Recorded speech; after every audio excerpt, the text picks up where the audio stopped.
ہم نے کبھی سٹڈی نہیں کیا کہ وہ کون سے ایسے طریقے ہیں کہ ہم رسول اللہ صلی اللہ علیہ وسلم سے سیکھ لیں اور اس کے مطابق اپنے حالات بہتر کر لیں۔ تھنک ٹینک نئی اصطلاح ہے، انگریزی کے الفاظ ہیں، مگر اللہ کے رسول صلی اللہ علیہ وسلم کے زمانے میں تھنک ٹینک موجود تھا۔ ایسے لوگوں کا ایک گروہ ہر وقت موجود رہتا تھا جس سے میرے آقا و مولا مشاورت کرتے تھے، اور وہ اپنے اپنے شعبوں کے سب ایکسپرٹ لوگ تھے۔ کیوں؟ قرآن کا بھی ایک حکم تھا کملی والے کو کہ تم ان سے مشورہ کیا کرو۔ کیا اللہ کے رسول سے بھی سمجھدار کوئی ہو سکتا ہے دنیا میں؟ کیا کوئی بھی اصحاب رسول اللہ سے زیادہ جاننے والا ہو سکتا ہے؟ معاذ اللہ، یہ تو قیامت تک ممکن نہیں۔ مگر حکم الہی ہے کہ ان سے مشورہ کیا کرو۔ کیوں؟ لوگوں کو یہ بات پہنچانی مقصود ہے کہ جو جس کام کا ماہر ہے اس کی اس مہارت کا استعمال امت کے لیے، پاکستان کے لیے، مملکت کے لیے ہونا چاہیے۔ اگر آپ اس کی مہارت کو یوٹیلائز نہیں کر رہے اپنے وطن کے لیے یا اپنی ملت کے لیے یا اپنی امت کے لیے، تو آپ بہت بڑے خسارے میں پڑے ہوئے ہیں، کیونکہ ٹیلنٹ اتنا آسان نہیں ہوتا کہ سب کو آسانی سے مل جائے۔ اللہ تعالیٰ بندے مخصوص کرتا ہے اس کے لیے۔ تو اللہ کے حبیب صلی اللہ علیہ وسلم کے زمانے میں تھنک ٹینک موجود تھا۔ عبداللہ ابن مسعود رضی اللہ تعالیٰ عنہ اس کے رکن تھے۔ قرآن کے حوالے سے جو کچھ اترتا کملی والے ان سے مشورہ کرتے۔ عبداللہ بن عباس رضی اللہ تعالیٰ عنہ اس کے رکن تھے، اور جو بزنس کے معاملات ہوتے، ٹریڈ کے معاملات ہوتے، ان سے مشورہ کیا جاتا۔ عبداللہ ابن عمر رضی اللہ تعالیٰ عنہ اس کے رکن تھے۔ معاشرت کے معاملے میں ان سے مشورہ کیا جاتا۔ ابی بن کعب اس کے رکن تھے۔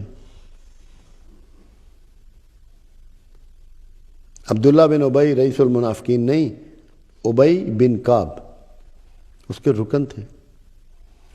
دین کی ترویج، اس کی تحریر، کتابوں کے ترجمے، دیگر جو اس سے ریلیٹڈ چیزیں تھیں، ان سے مشورہ کیا جاتا۔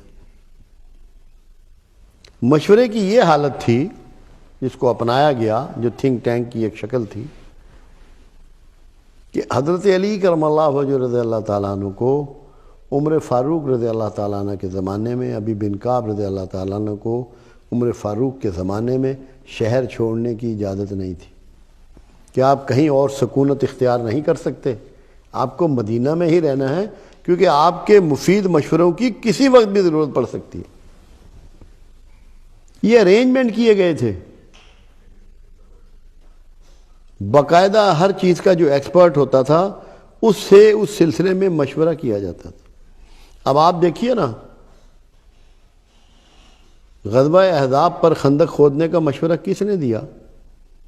کس کی رائے تھی؟ ایک اصحابی رسول کی، حضرت سلیمان فارسی کی۔ انہوں نے کہا کہ میں نے فارس میں یہ طریقہ دیکھا ہے، عرب اس طریقے سے ناواقف ہیں، اور اللہ کے رسول صلی اللہ علیہ وسلم نے فوری طور پہ اس پہ عمل کروایا۔ ایکسپرٹ اوپینین، ایکسپرٹ رائے۔ آپ دیکھیے کہ ایک کھیت سے آپ کا گزر ہوا تو لوگ پیوند کاری کر رہے تھے کھجوروں کی، نر اور مادہ کے ملا رہے تھے۔ تو آپ نے دیکھا، پوچھا کیا کر رہے ہو یا رسول اللہ صلی اللہ علیہ وسلم؟ نر اور مادہ کے بیج کو ہم ملا رہے ہیں۔ آپ نے فرمایا میں تو پسند نہیں کرتا۔ لوگوں نے وہیں چھوڑ دیا، فصل نہ ہوئی۔ فصل نہ ہوئی تو لوگ پریشان حال رسول اللہ صلی اللہ علیہ وسلم کی خدمت میں حاضر ہوئے اور کہا یا رسول اللہ صلی اللہ علیہ وسلم فصل نہیں ہوئی۔ اچھا بھائی، جو تمہارے تجربات ہیں اور مشاہدات ہیں، جو پرانا طریقہ ہے اس کے مطابق کر لو. میں نے تو اپنی پسندیدگی کا اظہار کیا تھا، میں اس کام کا ایکسپرٹ نہیں ہوں. یہ وہ فرما رہے ہیں جو کامل و اکمل ہیں، جو آنے والے زمانوں کا علم بھی رکھتے ہیں. مگر کیونکہ آپ کو یہ سمجھایا جا رہا ہے کہ ایکسپرٹی کو استعمال کرنا ہے، تب ڈیولپمنٹ ہوگی، تب کامیابی ہوگی، تب تقدیر بدلے گی. یہ طریقہ رسول اللہ صلی اللہ علیہ وسلم اڈاپٹ کر رہے ہیں. عمر ایک دن فرماتے ہیں کہ علی اگر تم نہ ہوتے تو میں ہلاک ہو جاتا. اتنے اعلیٰ مشورے ان کو دیتے تھے.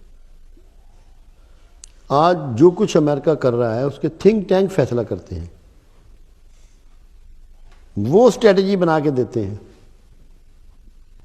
کم از کم ایک انسٹیٹیوشن کے لیے، ایک شعبہ زندگی کے لیے 10 ایسے لوگ موجود ہونے چاہیے جو اس کے پراپر پروفیشنل ہوں، اور 20 شعبے کم سے کم ہم بنائیں، اور اس 20 شعبے میں 200 آدمی ہو جائے.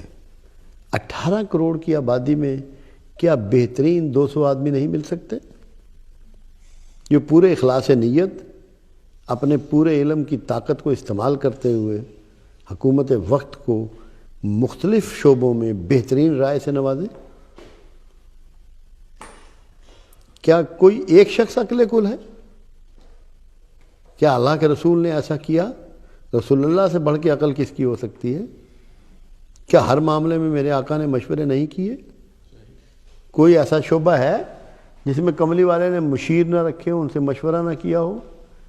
ایک ایک قدم پہ رسول اللہ مشورہ فرماتے ہیں. تو جب ہمیں اتنے بہترین دماغ ہمارے ملک میں موجود ہیں، ہمارے یونیورسٹیوں کے بے شمار اساتذہ موجود ہیں، اور اپنے اپنے شعبے کے بے پناہ ایکسپرٹ ہیں، اکانومسٹ موجود ہیں، آرٹیکل بھی ان کے آتے ہیں، مگر بطور تھنک ٹینک کی رائے کے کبھی کسی نے ان کو انوائٹ نہیں کیا، ان کو دعوت نہیں دی کہ اپنی ایکسپرٹ اوپینین ہمیں مل کے دو. کسی انڈیویجول کی بات نہیں ہے.